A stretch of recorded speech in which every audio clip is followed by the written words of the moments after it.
Há um inimigo silencioso que não precisa destruir templos para enfraquecer a igreja.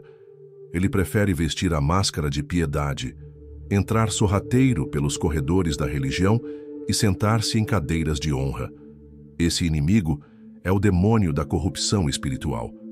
Ele não se apresenta com chifres, mas com paletós bem cortados e discursos eloquentes. Ele não ameaça de fora, mas seduz de dentro. O perigo não está apenas no mundo que rejeita a Deus, mas no altar profanado por aqueles que se dizem servos e, no entanto, servem ao espírito satânico da cobiça. Desde os primeiros dias, o povo de Deus enfrentou esse veneno. Lembremo-nos de Acã, que escondeu tesouros roubados de Jericó, trazendo derrota sobre toda a nação. Ou de Simão, o mágico, que ofereceu dinheiro aos apóstolos para comprar o dom do Espírito Santo. A tentação é sempre a mesma: transformar o que é santo em mercadoria, usar o que é de Deus para benefício próprio. O pecado não mudou, apenas mudou de roupa. Hoje, em vez de capas babilônicas ou moedas de prata, vemos mansões luxuosas, carros importados e contas secretas alimentadas com o suor dos fiéis. Cristo já havia advertido que ninguém pode servir a dois senhores. Mas quantos pastores, apóstolos e profetas modernos tentam conciliar a cruz com o luxo, o púlpito com o poder, a Bíblia com a ostentação? Em vez de pregarem arrependimento, vendem promessas fáceis. Em vez de se humilharem diante de Deus, apresentam-se como estrelas diante dos homens. A palavra é manipulada, a profecia é fabricada e a fé se torna moeda de troca. Esse não é o Evangelho de Jesus, é a distorção satânica da Boa Nova. Vivemos uma era em que a graça se tornou barata. Anuncia-se perdão sem arrependimento, bênção sem obediência, prosperidade sem cruz. Muitos corações são enganados por essa ilusão, porque desejam soluções rápidas para seus problemas. E assim, enquanto multidões enchem templos e arenas, o Evangelho vai sendo diluído. A graça barata é doce no início, mas amarga no fim.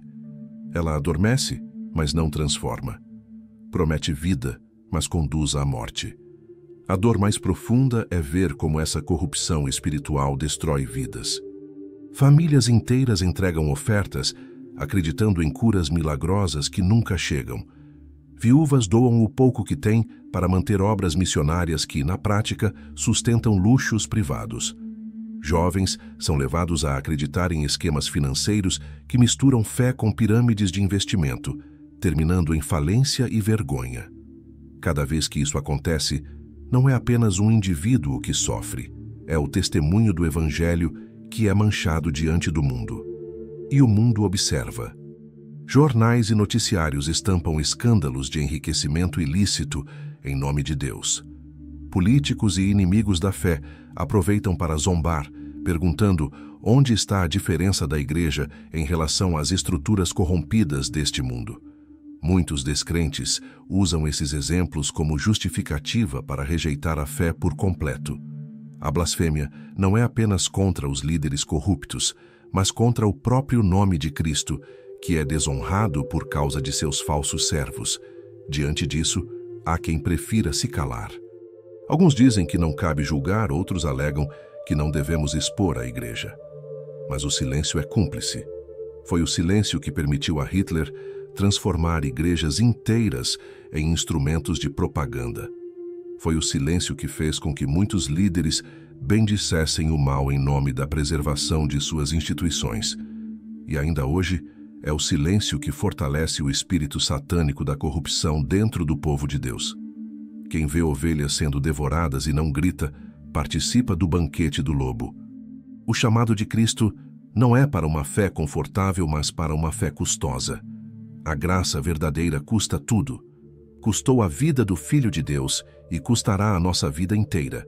Ela não pode ser conciliada com a cobiça, nem pode ser domesticada para servir aos interesses humanos. A graça verdadeira exige arrependimento, obediência e coragem. Ela nos arranca da passividade e nos envia ao mundo como testemunhas.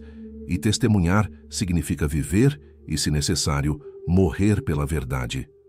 Não devemos medir a igreja por suas riquezas, mas por sua fidelidade, não pela grandeza de seus templos, mas pela simplicidade de sua comunhão, não pelo número de seguidores, mas pelo número de vidas transformadas. Uma comunidade pequena, mas fiel, pode ser mais poderosa contra o inferno do que uma multidão enganada pelo evangelho barato. O reino de Deus não cresce pela ostentação, mas pela cruz. É urgente recuperar a voz profética. Precisamos de líderes que tenham coragem de denunciar o pecado, mesmo quando isso custa posição e prestígio. Precisamos de igrejas que vivam em transparência, prestando contas do uso de cada recurso, mostrando que as ofertas são usadas para sustentar os pobres e não para alimentar luxos. Precisamos de comunidades que não se dobrem às falsas profecias, mas examinem todas as coisas à luz da Escritura. É claro que essa postura custará caro. Quem denuncia a corrupção espiritual será perseguido, ridicularizado e até excluído. Mas esse sempre foi o preço da verdade. Os profetas foram apedrejados, os apóstolos foram mortos e até o próprio Cristo foi crucificado. Não podemos esperar que será diferente conosco. A fidelidade sempre trará sofrimento, mas também sempre trará a presença viva de Deus. O verdadeiro perigo não está em sermos rejeitados pelo mundo, mas em sermos aceitos por ele à custa da verdade. Uma igreja que se acomoda aos padrões do mundo já não é igreja, mas instrumento satânico. Uma fé que se recusa a confrontar a mentira já não é fé, mas covardia. O evangelho não foi dado para ser popular, mas para ser fiel. E fidelidade, em tempos de corrupção, é escândalo suficiente. Por isso precisamos decidir. Até quando cochearemos entre dois caminhos? Até quando tentaremos conciliar a cruz com o ouro? O Senhor não aceita corações divididos. Ou servimos a Ele, ou servimos às riquezas. Ou seguimos a Cristo crucificado, ou seguimos os falsos profetas. Não há meio termo. O tempo é agora, e a escolha é radical. Que cada coração desperto pelo Espírito Santo se levante contra a banalização da fé. Que as igrejas purifiquem seus altares, expulsando o espírito satânico da cobiça. Que pastores vivam em simplicidade, lembrando-se de que são servos e não senhores. Que o povo de Deus não se deixe enganar por vozes sedutoras, mas se mantenha firme na palavra. Só assim veremos a restauração verdadeira, não de templos, mas de vidas. Pois se hoje muitos altares foram profanados pelo ouro, ainda há esperança. O Senhor sempre preserva um remanescente fiel. Há sempre aqueles que não dobraram os joelhos a Baal. Há sempre aqueles que mantêm acesa a chama da santidade, mesmo quando tudo ao redor parece corrompido. E é através desse pequeno grupo que Deus transforma o mundo. A raiz satânica da corrupção espiritual não será vencida pela força humana, mas pela graça que custa. Não pelo silêncio cúmplice, mas pelo testemunho corajoso. Não por estratégias de marketing, mas pelo fogo do Espírito.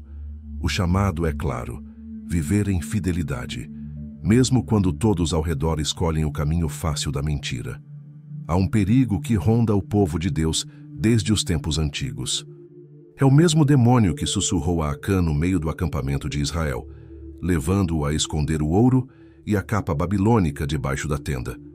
É o mesmo espírito satânico que tentou Jesus no deserto, oferecendo-lhe todos os reinos e suas riquezas em troca de adoração.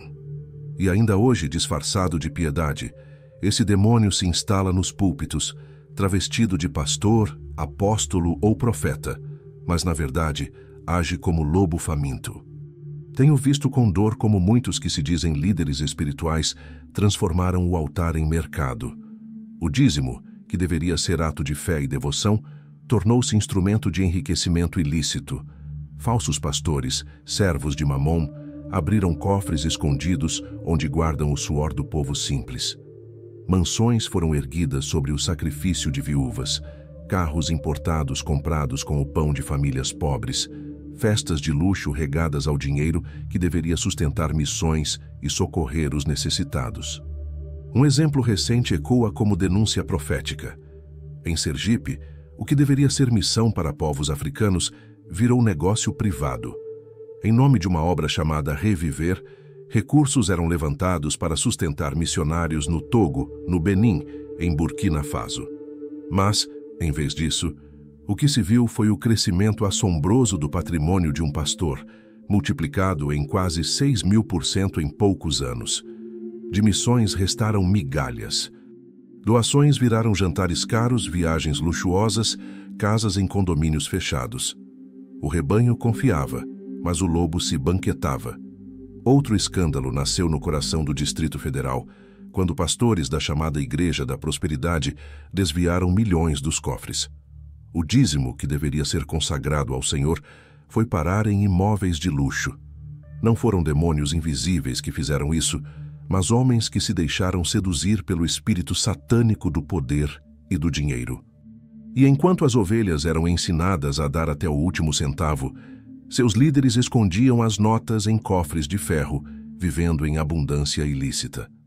Não foi diferente no caso de ministérios que usaram empresas de fachada para sugar recursos das igrejas locais.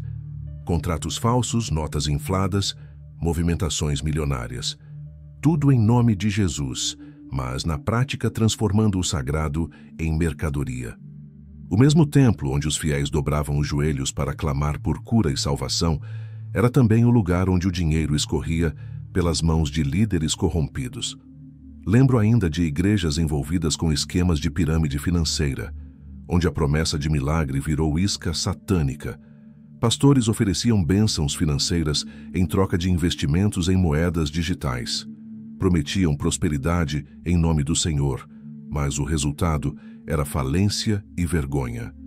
Falsos profetas alimentando-se da esperança dos pobres. Isso não é evangelho, isso é feitiçaria travestida de fé. A podridão chegou até ao campo político, onde homens que deveriam interceder com lágrimas no altar foram flagrados negociando verbas públicas em nome da fé. Pastores frequentaram palácios, não para clamar pela justiça dos órfãos e das viúvas, mas para buscar favores e dinheiro em nome próprio. Quando o púlpito se transforma em palanque, o evangelho perde sua voz profética e se torna cúmplice do poder satânico deste mundo. Tudo isso revela um padrão antigo. O povo se impressiona com templos grandiosos, microfones reluzentes, discursos sedutores. Mas atrás das cortinas há corrupção, enriquecimento ilícito, luxúria disfarçada de bênção. A palavra já alertava: haverá homens amantes de si mesmos, avarentos, presunçosos, mais amigos dos prazeres do que de Deus. O demônio da cobiça entra sorrateiro e rouba a simplicidade do Evangelho. O que devemos fazer diante disso? Não nos enganemos. Cristo mesmo entrou no templo e derrubou as mesas dos cambistas. Não pediu licença, não fez discursos diplomáticos. Chamou de covil de ladrões o que deveria ser casa de oração. Esse é o espírito que deve nos mover hoje. Zelo santo pela casa de Deus. Não se trata de ódio humano, mas de indignação santa diante da blasfêmia. É tempo de discernir. Nem toda profecia vem do Espírito Santo. Há muitas palavras que soam piedosas, mas são apenas instrumentos para arrecadar dinheiro. Profetas de aluguel, que vendem bênçãos em troca de ofertas. O Senhor já disse pelo profeta Jeremias: não enviei esses profetas, contudo eles correm. Não lhes falei, contudo eles profetizam. Quem alimenta falsas profecias com sua fé acaba se tornando cúmplice da mentira. Sei que muitos ficam desanimados ao ver tais escândalos. Alguns dizem que não querem mais saber de igreja, que todos são iguais. Mas não é verdade. O Senhor sempre preserva um remanescente fiel, pastores que vivem com simplicidade, comunidades que repartem pão em vez de acumularem tesouros. Não permita que a corrupção de alguns apague sua fé no Cristo, que continua puro e verdadeiro. Não nos enganemos, irmãos. O diabo não tem medo de templos lotados, mas treme diante de um coração sincero. O inferno não se assusta com pregadores famosos, mas se abala com joelhos dobrados em arrependimento. Grandes igrejas podem esconder grandes pecados, mas um pequeno grupo fiel pode incendiar o mundo com a verdade de Deus. É preciso coragem. Denunciar o pecado mesmo quando ele se esconde atrás da religião é tarefa dolorosa. Muitos preferem calar-se para não perder posição. Outros se acomodam dizendo que não cabe julgar. Mas quem vê ovelhas sendo devoradas e não grita é cúmplice do lobo. O silêncio diante do mal é satânico, pois dá espaço para que ele se fortaleça. Por isso clamo: levantem-se os que amam a verdade. Não aceitem que a graça se torne mercadoria, nem que a palavra seja usada para manipular. Busquem igrejas onde Cristo seja o centro, onde a cruz seja proclamada, onde as ofertas sustentem os pobres e não as luxúrias de líderes corruptos. É hora de rasgar os véus, de expulsar os cambistas modernos, de purificar o templo. E ainda que isso custe desprezo, perseguição ou perda de privilégios, lembremos que Cristo nos chamou para carregar a cruz, não para acumular coroas de ouro. A verdadeira igreja não é medida pelo tamanho de seus cofres, mas pela fidelidade de seus membros. Não é avaliada pela opulência de seus templos, mas pela simplicidade de seus corações. Se hoje o altar foi profanado pelo ouro, amanhã poderá ser restaurado pelo fogo do Espírito. Mas isso exige arrependimento, confissão e volta ao primeiro amor. Como no tempo de Elias, precisamos clamar: até quando cocheareis entre dois pensamentos? Se o Senhor é Deus, segui-o. Mas se é Baal, segui-o. O povo de Deus não pode servir a dois senhores. E enquanto houver líderes que transformam a casa de oração em covil de ladrões, enquanto houver profetas que usam o nome do Senhor para arrecadar dinheiro, a igreja será chamada a resistir. Não como inimiga, mas como voz profética que chama ao arrependimento. Não como cúmplice, mas como testemunha da verdade. Que o Senhor nos livre do engano satânico que seduz com promessas fáceis. Que nos dê discernimento para separar o santo do profano. Que nos mantenha firmes na graça que custa, a graça que exige a vida inteira, não apenas uma parte, pois só assim a igreja será de fato luz no mundo e sal da terra. O inimigo de nossas almas não se contenta em atacar de fora. Ele penetra nos recintos sagrados, veste-se de pastor, ergue as mãos e até cita a Escritura, mas seu coração pertence ao demônio da avareza. É assim que age a corrupção espiritual que hoje ameaça tantas igrejas. Já não é apenas um problema administrativo, é um ataque satânico contra o próprio testemunho de Cristo. Nos dias dos profetas, Israel já sofria com líderes que vendiam palavras por preço. Miqueias denunciava os sacerdotes que julgavam por suborno e os profetas que adivinhavam por dinheiro. Hoje a cena se repete. Em muitos púlpitos, o evangelho foi substituído por uma teologia do mercado, onde a fé é moeda e a esperança é produto. Isso não é apenas erro humano, é feitiçaria espiritual, obra direta dos demônios que querem profanar a casa do Senhor. Quando a palavra é negociada, o templo se torna caverna de ladrões. Pastores transformados em empresários da fé, profetas transformados em vendedores de promessas, apóstolos que se apresentam como reis deste mundo. É um evangelho sem cruz, sem arrependimento, sem discipulado. Um evangelho que agrada às multidões porque oferece atalhos, mas que leva ao abismo porque não aponta para Cristo crucificado. Muitos têm sido enganados por falsas profecias. Pessoas desesperadas são convencidas de que a solução de suas angústias está em dar cada vez mais. Viúvas entregam suas economias acreditando em milagres que nunca vêm. Jovens são levados a investir em esquemas financeiros que prometem retorno divino e terminam em ruína. Famílias pobres sustentam luxos de líderes que, em nome de Deus, vivem como príncipes. Isso não é evangelho, é idolatria. Isso não é bênção, é exploração satânica. É preciso dizer com clareza: quando a pregação coloca a ênfase no dinheiro e não em Cristo, estamos diante de um falso evangelho.